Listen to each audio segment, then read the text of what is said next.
Dr. Phil. She said her professor crossed the line.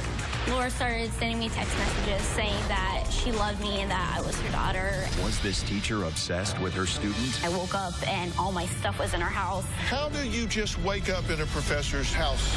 Did you give her drugs? No. Yes. Was this student She said, I'm going to ruin your career. schooling her teacher?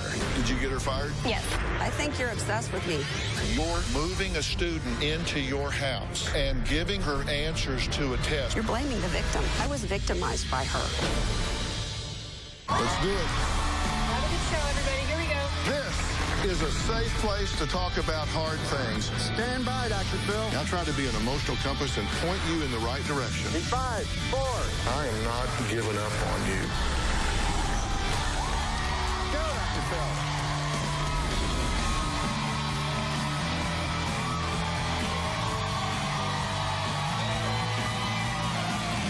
How you doing? How you doing? How are you? Thank you very much. Thank you very much. Female number 1. Can you please text or call me? I need to talk to you. Can we meet or talk or text? Female number 2. I can't even begin to tell you how much you hurt me. You stomped all over my heart. Female number 1. You're right, I did hurt you, and I feel sorry for that. Then, the next morning, the first girl decided, I'm not so sorry. And she texted, forget it. You're a bitch. Sounds like text between best friends forever having a drama-filled fight. But what if I told you they are actually texts between a 51-year-old college professor and her young student? Yeah, that's what I said. It's a bizarre story filled with twists, turns, obsessive attention, and allegations of harassments. Now, Kayla, the 20-year-old college student, says she even woke up in one of her professor's bedrooms with no idea how she got there. Kayla says she went from student to practically being stalked by her psychology, of course, professor, who she says was desperate to play mommy. Take a look. I first met Laura when I was a freshman in college in her Psychology 101 class. In the beginning, Laura was a very nice person, someone that I thought I could trust. I opened up to Laura about my anorexia and abuse that happened in my childhood. Our relationship progressed into a mother-daughter type relationship. Christmas 2013, Laura invited me to her house to spend Christmas with her family. As the weeks progressed, Laura started sending me text messages saying that she loved me and that I was her daughter and that I should move in with her. At first, I was thinking that this is not normal, this is my professor, but I felt kind of honored to have her ask me that because maybe she could be like a mother figure to me, and that's just something I never had. Well, Kayla's warm and fuzzy feelings didn't last long because she says their bond soon turned bizarre. Laura is very manipulative. She can be very vindictive. She'll do what she can to get what she wants. Laura likes making stuff up to make herself feel better. New Year's 2013, I was with my fiance and his friends. The cops knocked on my door and flat out asked me, have you been date raped? It was very outrageous in my mind because we were engaged at this time. A couple minutes later, I got a text from Laura asking if the cops were still there. I felt betrayed. Things just started becoming very awkward. One night, Laura invited me to spend the night at her house. The next morning, I was waking up. I ended up having a cyst erupt, and I went to the emergency room. I got a call that Kayla was in the emergency room. I went home, and all her clothes were gone. Most of her furniture, some of my own things were gone. I don't remember that night. It was really fuzzy. When I woke up, I was at Laura's house with all my stuff surrounding me. It was extremely bizarre. I felt really helpless because I wanted to help her, but now all of a sudden she has two adults that are refusing to let me even talk to her. I felt like this is a kidnap situation. I was trapped there. You got to help me out here. Okay. How do you go from being a student in a professor's classroom to waking up in a bedroom in her house one day? Well, it started off as I was in her classroom. I was a student. She talked to her class and told us that if we ever wanted to talk to her, she was there. She understands a lot of problems, and she's there to talk to us. And you took her up on it? So I kind of told her about my past and a lot of things, troubles I've had, and she was there to talk to me. And you said once you did that, the relationship started building quickly. Right. I trusted her, and I felt like I could talk to her about... Did you at one point tell her that you were having suicidal thoughts? I did, yes. I didn't know what to do. I didn't know where to go, and I was living with my fiance then, but she said, why don't you come live with me and my husband? And still, no bell went off. That part did. That's when I thought that's crazy, but then, yet again, I kind of felt honored that someone liked me. Okay. You did wind up spending the night at the house. I did. You actually had a health problem. Yes. You go to the hospital.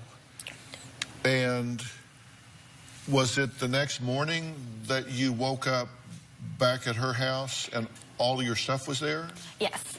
I woke up and all my stuff was in her house, from like clothes to hair accessories, everything. Your other house had been emptied. Yes. Right. And moved to her house. Correct, yes.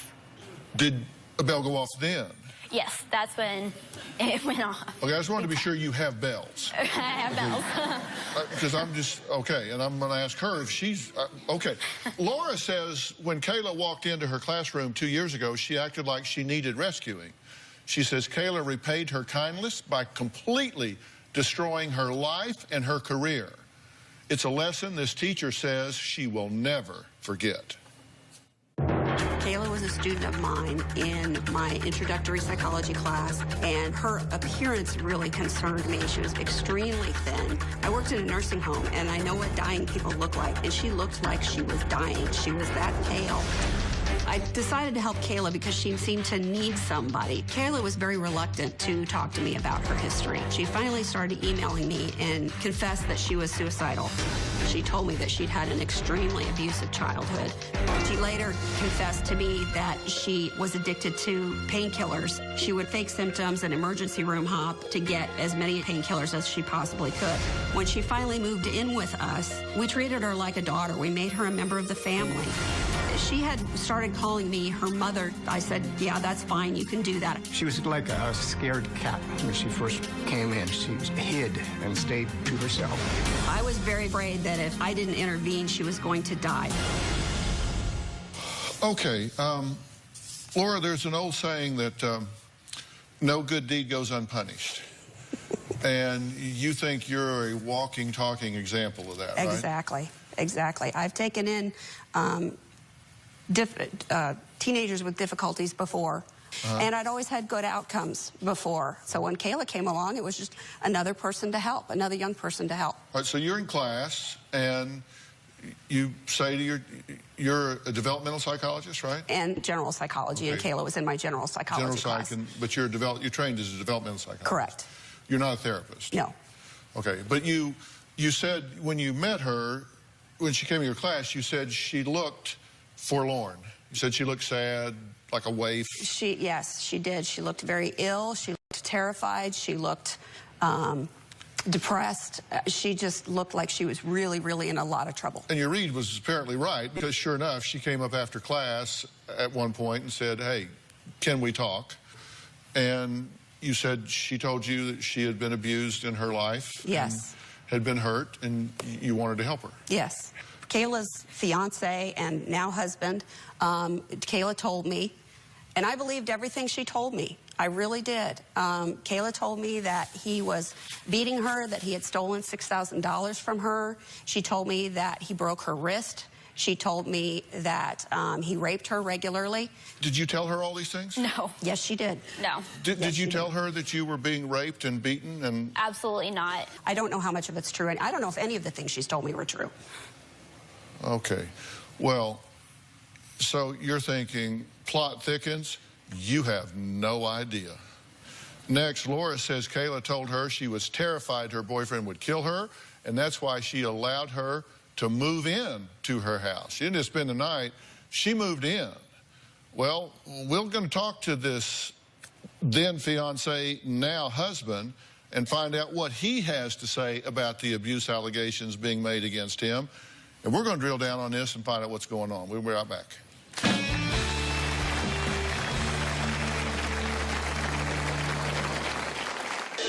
Kayla told me Jacob was beating her up. He was locking her out of her house at night. I never physically touched Kayla in any way, shape, or form. Tomorrow on an all-new Dr. Phil. Was Dad snorting drugs We caught Dad crushing pills in the bathroom. with his daughter in the house? My daughter crushed the candy. Who told you how to do that? I would never teach that to a child. This whole family I feel like Todd's a great father.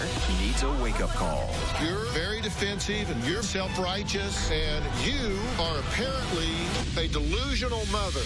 Tomorrow, then on Thursday, after everything her ex has done. You did coke while you were with her? After the kids were put to bed. Wait till you hear what he texted their daughter.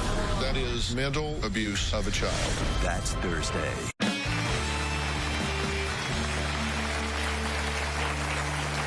College professor Laura claims that when she moved her then student Kayla into her home, she was just trying to help her. But Kayla says her former teacher is not a helper. She's just twisted.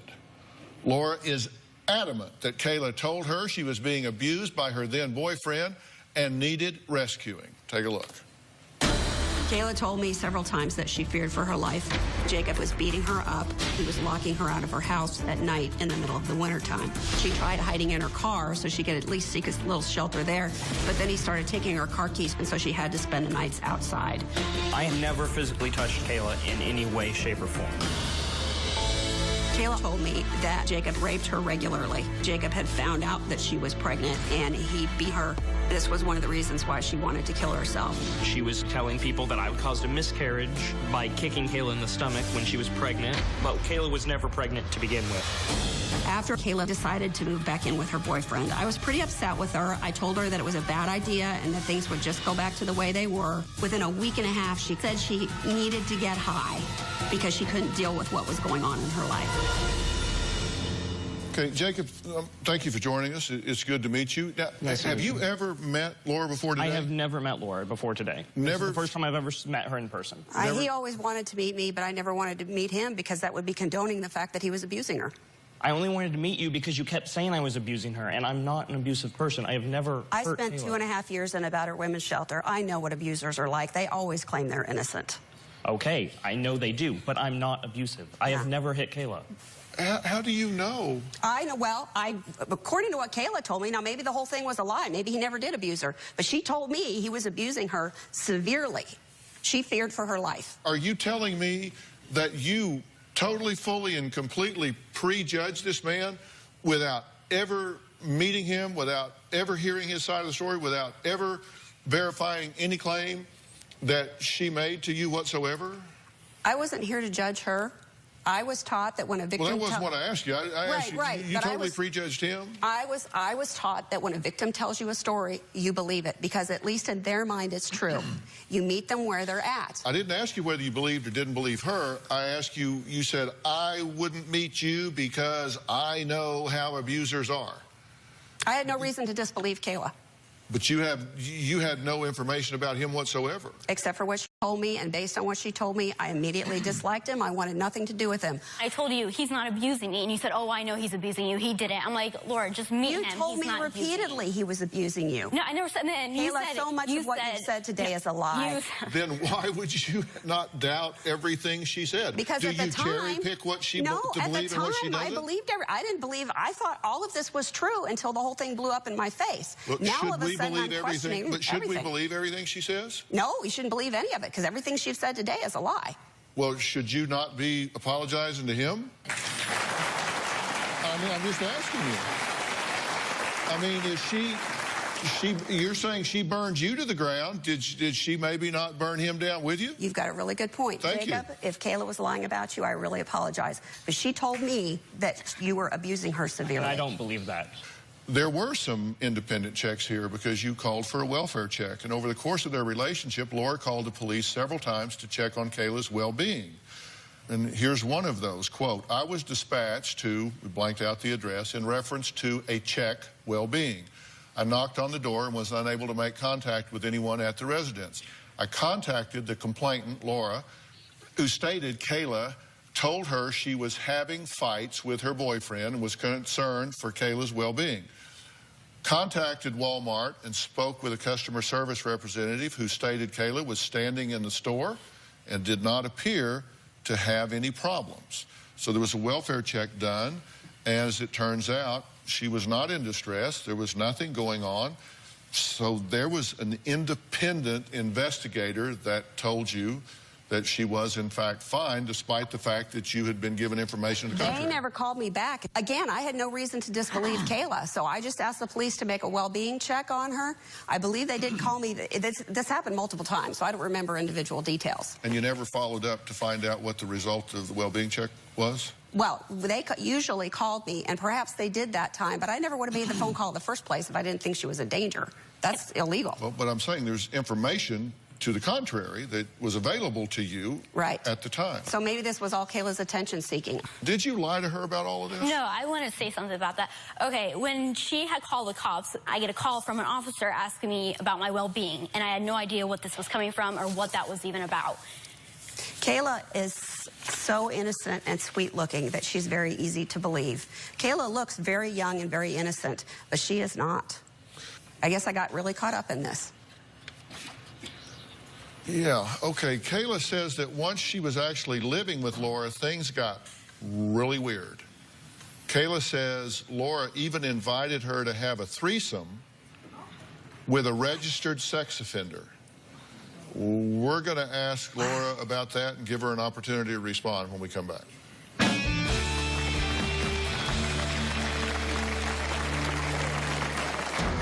She started giving me alcohol, wanting me to do drugs. And on top of that, she asked me if I wanted to be a part of threesome with her and a registered sex offender. Thursday on an all-new Dr. Phil.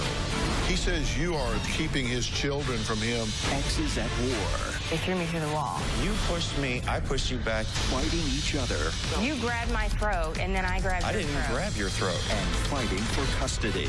You did coke while you were with her? After the kids were put to bed. Did you attack her father with a baseball bat when you were on drugs? I wasn't on drugs when that happened. That's better? That's Thursday.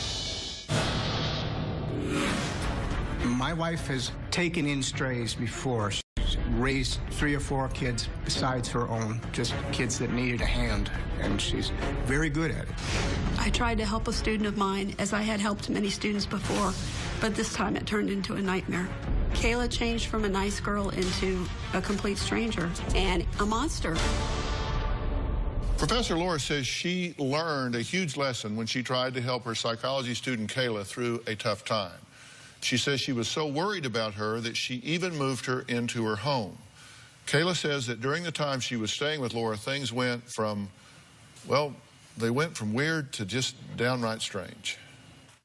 Some months went by living with John and Laura. Things started becoming really awkward. She started giving me alcohol, wanting me to do drugs. And on top of that, she asked me if I wanted to be a part of threesome with her and a registered sex offender. At that point, I knew I had to go. I had gotten back together with my fiance, and I told him we have to get a house as soon as possible. Once Kayla and I were living together again, Laura began telling her that I was going to leave her, that our relationship wasn't going to last. Kayla started getting angry with me because I continued to maintain that her boyfriend was going to hurt her. Everything was getting out of hand. All of a sudden, cops were showing up at the house every other day because Laura's telling them Kayla's getting abused. It put a lot of stress on me.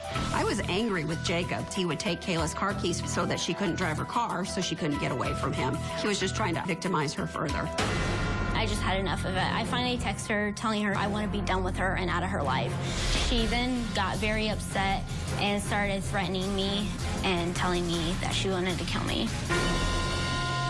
Well, also joining us now is John, Laura's husband. He lived through all of this with his wife and says she did nothing wrong. Were you comfortable with her moving in? I support my wife, and she's had good success and good outcomes before, so we'll give it a try. Now, you say at one point she was asking you to participate in a threesome with a registered sex offender. Yes. Do you know who she's talking about? I do. Was he a registered sex offender? Yes, he is. Did She is not a child, however. did you ask them to engage in sexual activity? God, no. Why would I want to have sex with anybody outside my husband? And besides, I'm in psychology. I know the damage that registered sex offenders do. Did you ever give her alcohol? No. Drugs? No. You gave me. I gave her alcohol to carry into my son's house for a party. That was the only alcohol I ever gave her. She bought me alcohol, and she wanted me to go to her son and daughter's party and drink it. And she says, live life, be a college student, have alcohol. She bought me alcohol. You did buy alcohol and give it to her, and what she did with it, you don't know. Right. That's correct. But you did buy it and give it to her. Did you give her drugs? No. Did she give you drugs? Yes. She had brought a bunch of painkillers with her when she came to our house because she was addicted to them. Did you give her test answers? She was not my student at the time. She came to my class. She had flunked out of the 2 classes she was taking, so she started coming to my class with me. She took the tests with the students to challenge herself. She's very smart. And so, yeah, I gave her the test answers at the same time I gave all my other students the test answers. Why did you give her test answers again? Like I said, I give them to all my students. We go over the tests and quizzes when the exam is over. You don't let them keep she wasn't your student. But she was in my class. She sat You don't in let my them classes. keep it. You don't let them keep the tests and all that. And I let you bring them back to my house, which is where the rest of the test answers were. And then when you moved out, you took them with you. You let me keep them to use. You said you got very uncomfortable when she started talking to you about her sex life. Yes. About how when she was with her last husband, how she would have sex with other guys and other things. Interesting. You gave me specific details of what you did. No, I did not do that. When she was in the hospital with this cyst, that she did have to go to the hospital, right? She was rolling around in her bed in agonizing pain and said that her stomach was hurting really badly. I called 911. The fire department came. The first thing the first responder asked her was, have you ever had pain like this before? And she said yes. And all of a sudden, his complete demeanor changed. And he started treating her like he didn't take her seriously. I didn't understand it at the time, but his thinking was, oh, she's just taking the pain so she can get painkillers. And that is indeed what happened. We went to the hospital, and she had some shots of morphine and had a prescription for a bunch of painkillers. She later told me that she was addicted to painkillers. Okay, but was it at that time that you told us that your son and some friends went to her house? With her. She came with us. And in 30 minutes, moved everything out of her house and into your house? She was with us the entire time, yes. You also said she just had 3 doses of morphine. She was not able to be coherent. Okay, so if she wasn't coherent, then why the next morning didn't she call you and say, hey, come get me? She did call me to come get her. No, she didn't. We weren't keeping her prisoner. But did you go move everything out in 30 minutes and move her there into was your about house? 10 of us, and we thought her life was in danger because of the abusive boyfriend, fiance, whatever the heck he is, and so we got her out of the house. Do you remember any of this happening? I remember bits and parts of that day, but I don't remember that much. That's why I can't say much about it. Okay, Kayla reported Laura to the police saying she was sending her terroristic text. At the time, Laura said she had no idea what Kayla was talking about. So who's telling the truth about that? We're going to talk about all that when we come back.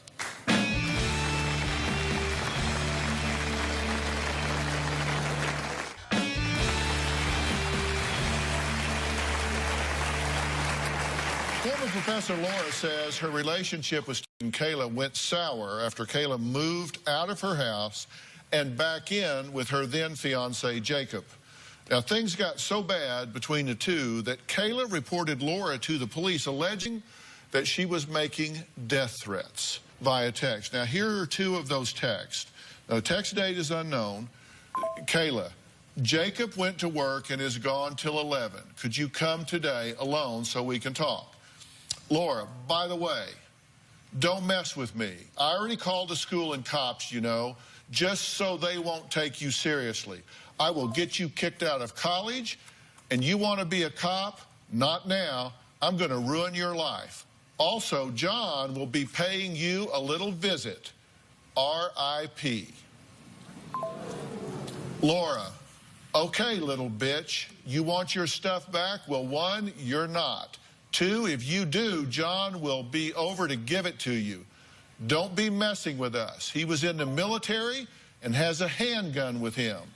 He will use it on you. I gave you those test answers for you to use to pass my class. If you don't use them, that's your problem. Give it back to me before I get caught. Please delete this text before I kill you. If you give this to the cops, I will kill you. No more drama. I don't want to deal with your abuse anymore. Never contact me again. Laura, I told you, little bitch, not to contact the cops. You disobeyed me. I don't want anything to do with you, but I'm going to teach you a lesson not to mess with me or my family. Sleep with one eye open, because my family and I are coming after you now. I promise you, we will end your life. These messages you got threatening your life. Yes. Did you send those messages? I never sent a message like that. Okay, they Came from your phone. I think that the justice system has worked itself out to show that I never sent those text messages. So they just appeared out of thin air. No, you downloaded a program so that you could send them to yourself. And very creative. She sent those. Nope. You might not want to believe it, but she sent those. I don't have to believe it. Didn't happen.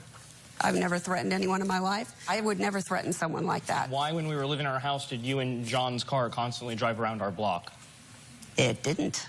I saw you driving around and you knew where I lived. I think you're obsessed with me. Okay, well, when you went to the police with this, you were initially charged Harassment via by electronic communications or something like that. Electronic Yes. communications, right? Potentially a felony because of the nature of the threats. Right, because they were death threats. Those charges were eventually dropped. Yes, that is correct. Why? Because I never sent them. The court subpoenaed both my phone records and her phone records, and although there was records of many text messages back and forth between the two of us, those text messages did not exist on my phone. It turns out, when I didn't know this, but when I was first accused, I had a friend of mine do some research, and it turns out that there are cell phone apps that you can download where you can send fake text messages to other people.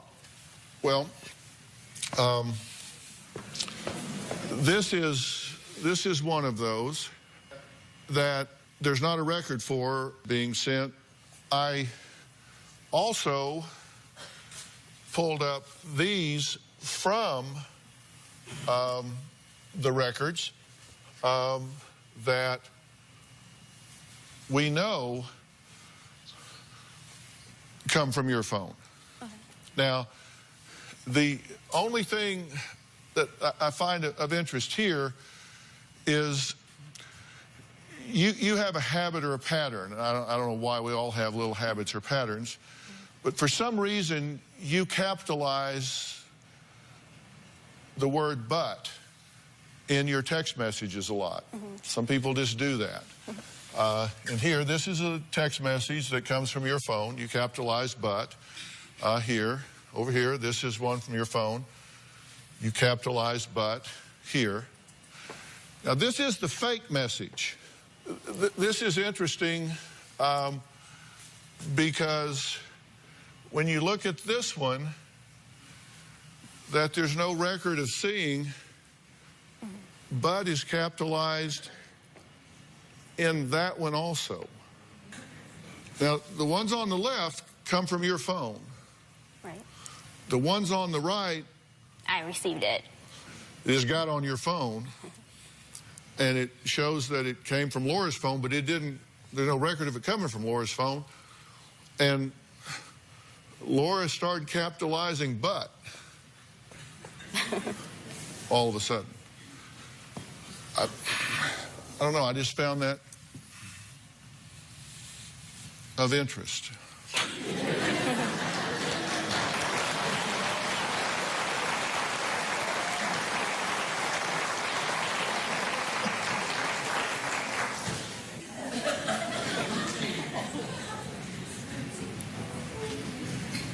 I mean, I did receive it. I was literally in the room with him, and it dinged, and it came across the thing. I don't know how to explain it. I did not, whatever app she's talking about, get on it. I didn't know about it. I don't know. This story doesn't end here. It gets worse. We'll talk about that when we come back.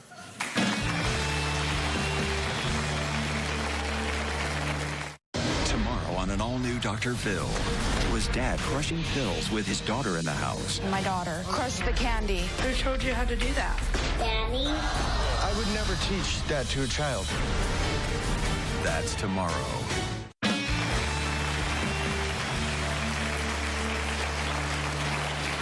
To say that Laura and Kayla have a toxic relationship would be an understatement. But the situation went from bad to worse, and things got downright ugly. And what started out as a text fight ended with some very serious real-life consequences. When I moved out, Laura thought it was the end of the world. Laura began to threaten Kayla, saying, I did so much for you. You're a little bitch. I'm going to kill you if you don't listen to me. Kayla became very erratic and threatening towards me, and I would call her on it. That would just make her angry, and she would escalate.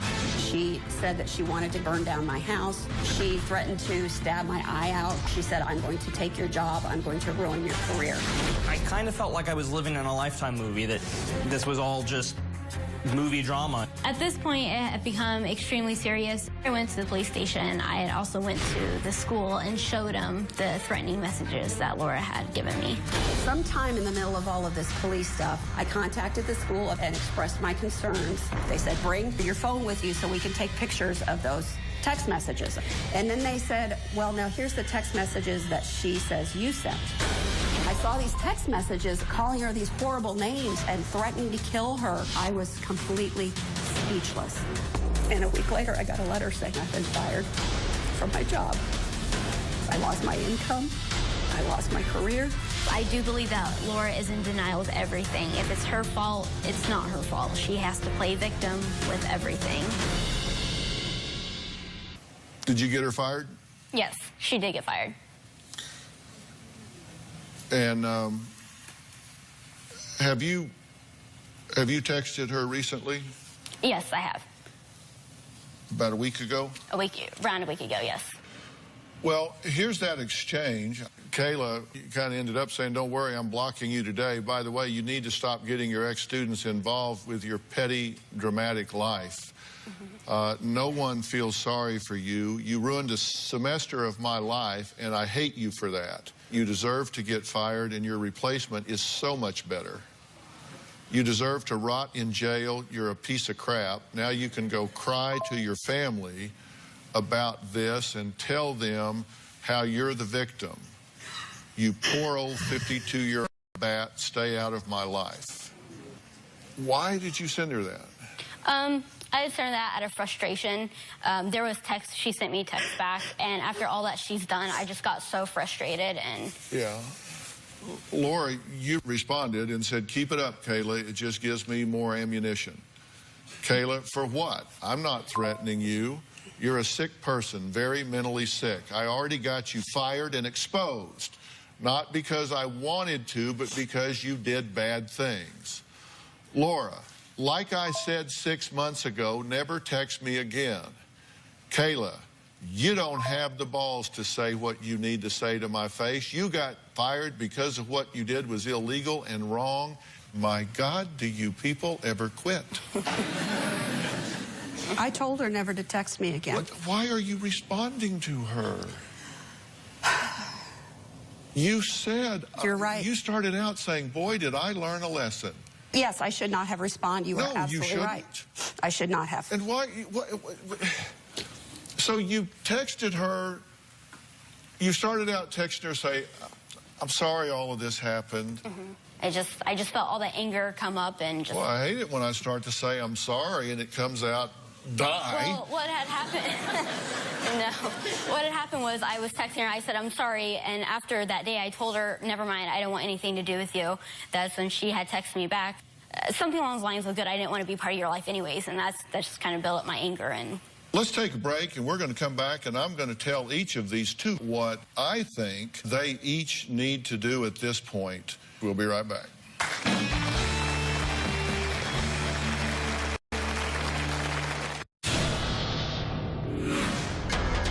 Evidently, what Kayla had done was she took some text messages to the police that I had supposedly sent in which I threatened her life.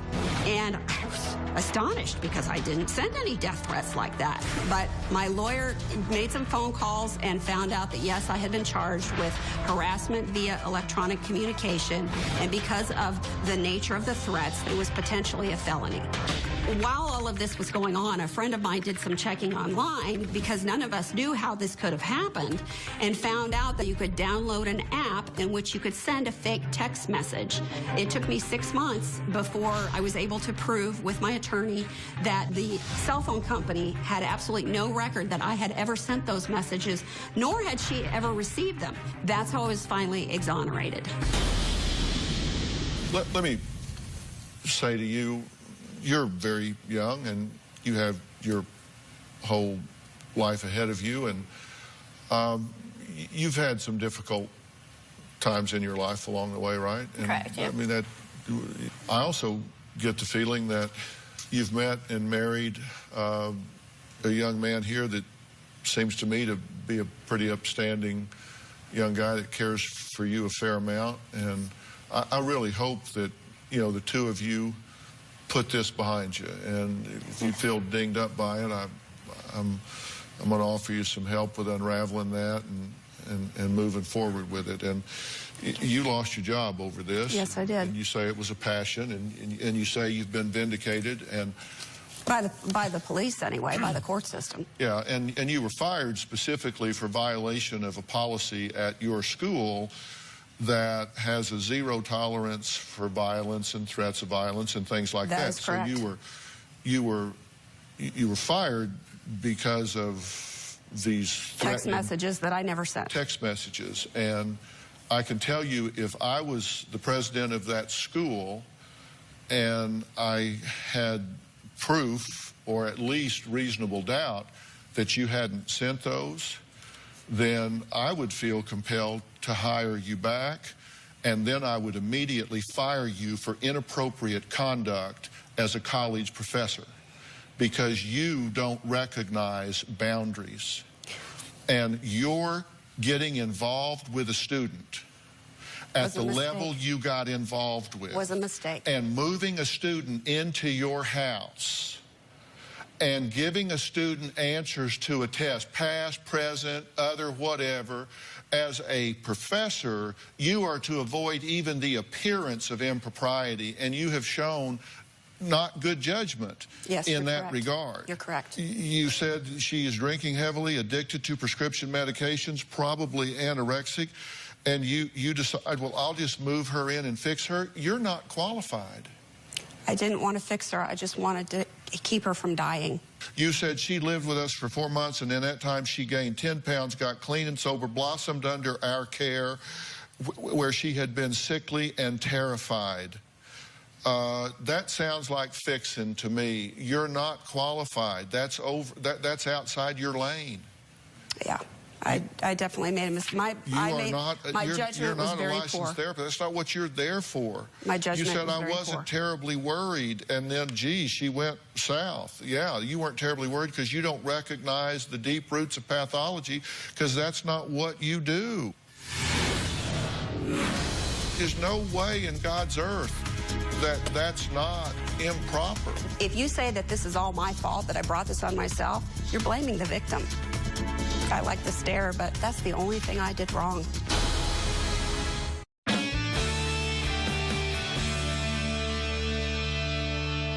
If I'm a student paying to go there and I find out that you got other students living in your house and I'm competing with them for grades, I'm not going to be happy. You're not avoiding the appearance of impropriety. I went through this. There is no way in God's earth that that's not improper. She was not in my class while she was living with us. I don't care whether she was or she was not. If you think that is proper, then that makes my point of not having the right judgment. That's the only thing I did wrong. If you say that this is all my fault, that I brought this on myself, you're blaming the victim. I was victimized by her, and all I did was care too much. I like the stare, but we're just going to have to agree to disagree. As I said, I exercised poor judgment. So in what way does that make you the victim? I was fired from my job and lost my career. That's the part that makes me self-fired. but for you crossing the boundaries with this student, but for letting her into your personal world and you getting into hers, would you have been